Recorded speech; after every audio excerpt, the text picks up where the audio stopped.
Hello, everybody. This is Rev Sue Frederick, and today I'm so excited to give us a numerology update. We'll talk a little bit about the month of April in 2026, and then we're going to move into the month of May of 2026. Then I'm going to give an overview of how our birth path works in conjunction with our essential vibration, our heart's longing, and our personality number, and our missing numbers, how it all creates one big picture of our soul's plan and what we're here to learn and accomplish in our lifetime. So, when I talk about April, I mean, we're nearly finished with it, and I'm personally glad about that because April is in 2026, it's a one universal year, and you add that to the 4 month of April.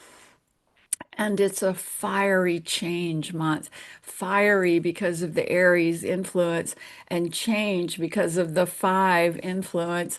And I think we've all experienced some of this energy of burning up things in our lives so that it can be rebuilt. For example, when a forest has a forest fire, it's terrible tragedy. And then years later, there's so much new growth that you're almost happy that there was that fire to create the new growth. That's kind of what April has been like. It has not been a gentle month.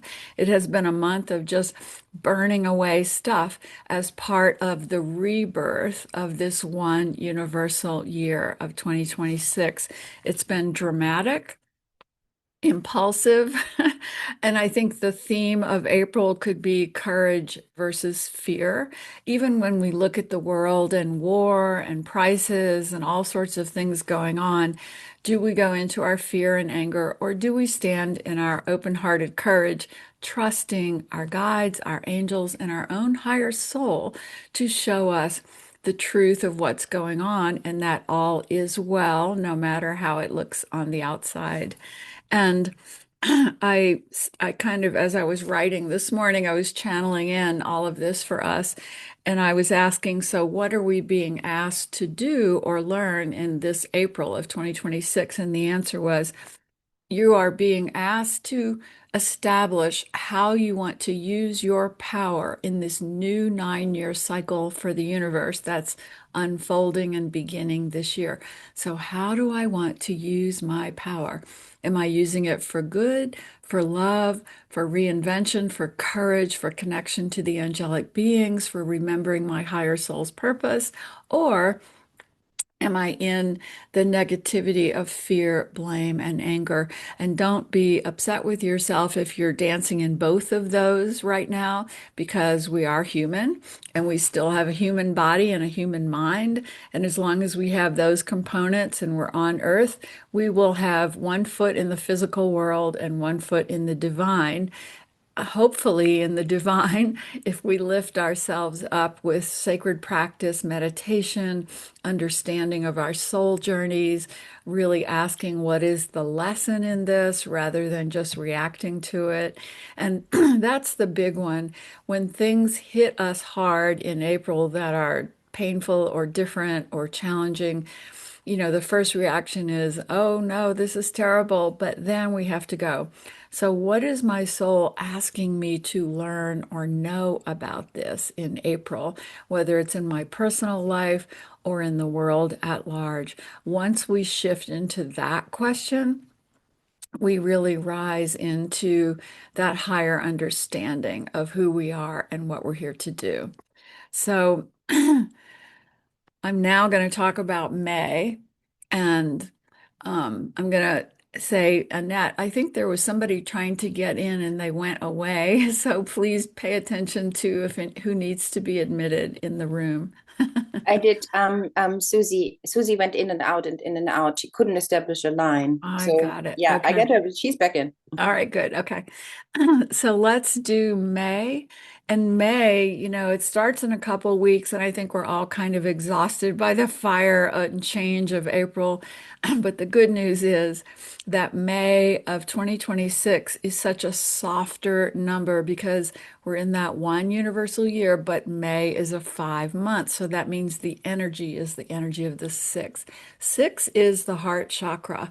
So even if we're grieving, or even if we're struggling with something, if we're in the heart about it, if our heart is open, if we're willing to feel what needs to be felt, then we connect not only with each other, with healing energies, but with our own higher soul and with the angels, of course. May is a great month for feeling the healing, nurturing energy of the angelic beings around us. You'll feel intuitively connected to these loving beings. And self-love is important in May because the downside of that six energy is really about judgment, judgment of others in the world, in the family, in the community, and at large. So you could say that the theme of May will be love versus judgment. And we can shift back and forth between those, whether we're looking at ourselves, our loved ones, or the world at large. But it's a calm after the reckless change of April, and it will have more well thought out energy to it and open-hearted energy.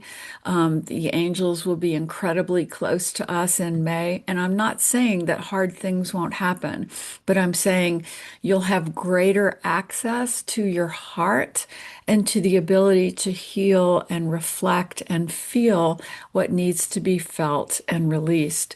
Also, when we look at the world at large in May, the 60s were a time of global change. There was the Vietnam War, there was the women's movement, there was so much going on that was really meant to sort of heal and bring us to love and peace. When you think of that 60 energy, this is the energy of May and 2026, the six, bringing us together as family, community, global connection. We've talked a lot about when in 2026 these interplanetary beings will reveal themselves because they've been here for a while, but the big disclosure, so to speak. And many astrologers and intuitives and channelers have said it's going to be June and July, but that doesn't happen without a warm up. So the warm up is in May, meaning there may be disturbing things on the news, but again, your responsibility is, do I love it? Do I love what's going on, or am I going to judge it and fear it?